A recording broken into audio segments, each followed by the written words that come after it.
Come spend the day at the nursery with Sophia. She's going to show us how to keep those spring blooms looking good. She's doing all the heavy lifting, but, you know, I have to carry this phone. Those are not light.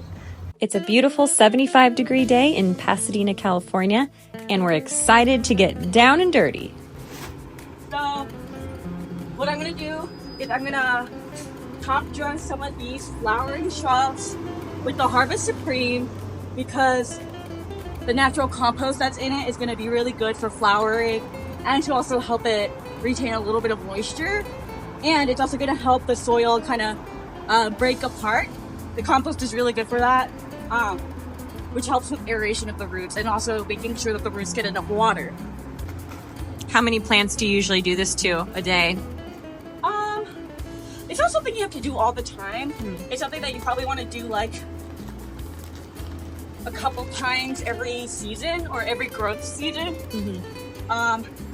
Mostly you want to fill up plants that have like a low soil line. This is not a great example because I actually recently filled that one. We're still over there. Okay. So for example, with this bower vine, do you see how much extra space there is in the pot?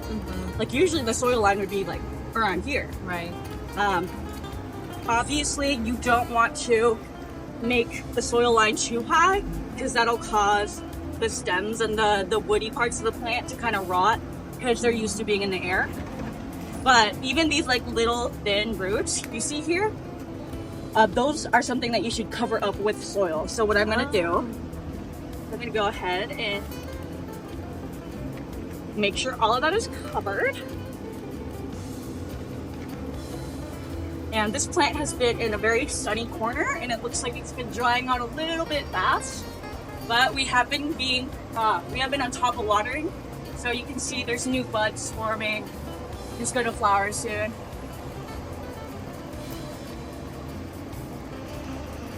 Fun fact, Harvest Supreme is pretty much just chicken poop. Okay. And that's this. Just like that. Maybe take the leaf off. Nice. So in terms of pruning, every time you prune a branch, sorry, let me put that down. You want to cut right above where a leaf is, just so you're not having like a long area where there's just stem that's sticking up like that. You want to make sure you're cutting it like that. Actually, I'm going to go a little further.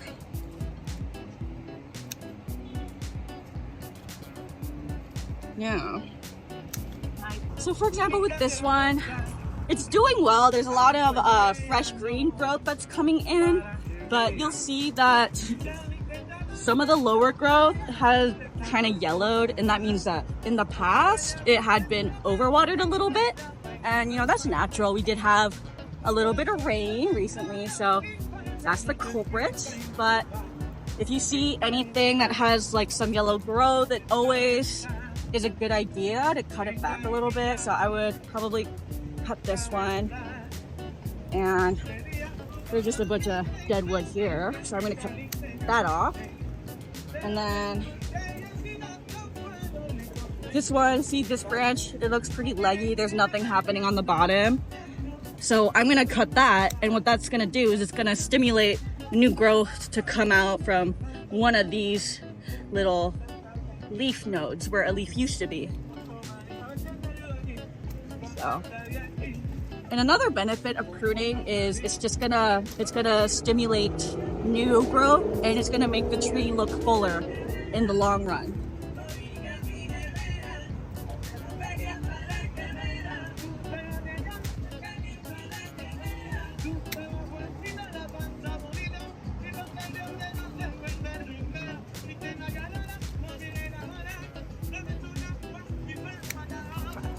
What?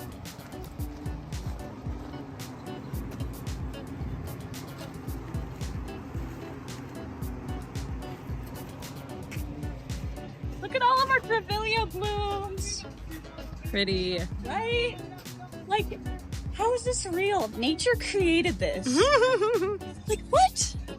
And they also, the blooms last really long as cut flowers as well. Oh. But they also last long on the plant. Like this is gonna last for months.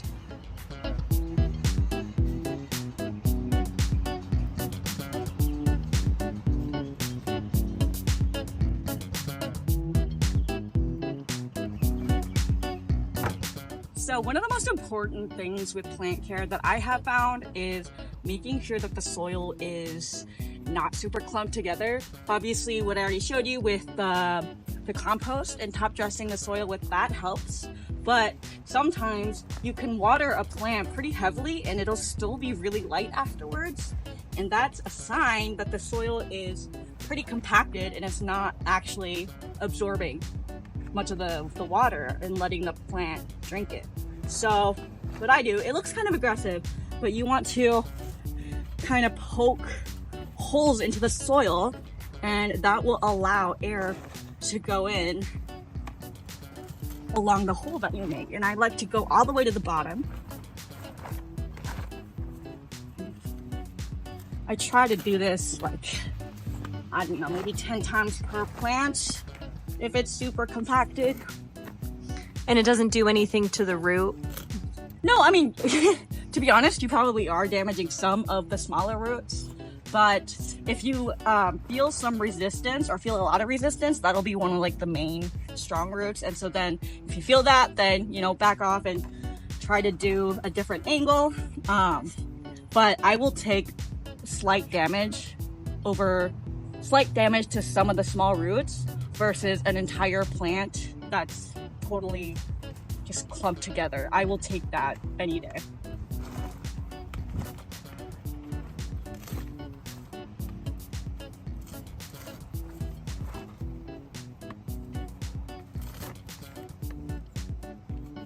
And is there a certain like diameter that's best to use when poking holes, or could you use like a chopstick? Or you could use a chopstick. Yeah, just something that's gonna go all the way to the bottom. Yeah, and that's gonna be easy to, you know, poke through the soil. You don't want something that's too massive because that would be difficult and also probably will cause more damage than you need to. But yeah, so now the next time this gets watered, all of those holes I made will get the water, will fill up with water, and then so many more of the roots are gonna get the water they need. So yeah.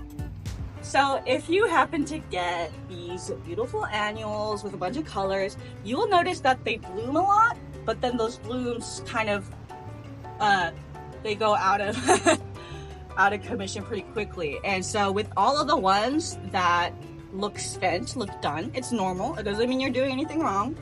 I recommend just pinching them off. It's pretty easy. Usually they come off pretty easily, like that whole flower just came off. And what this is going to do is it's going to stimulate more of the new blooms. It's not going to bloom as fast if you don't get rid of the spent ones. So might as well, right? With the old ones, you can make some potpourri. Yeah, I don't know how to do that, but sure.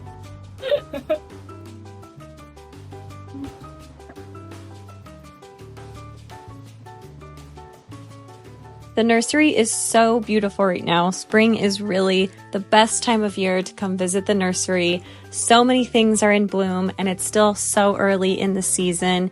It's such a treat to walk through the nursery and get to witness all these flowers that you've seen all year finally do their thing and have so much color, and they just add so much life to any garden.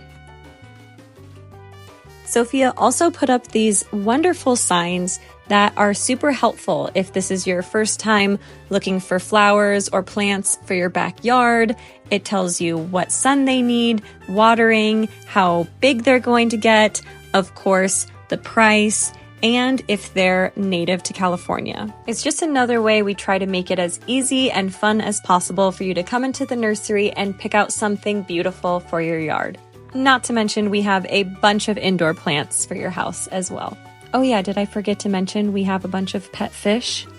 Yeah, and they're always hungry, so come by and feed them. We'll be here. Thanks for watching.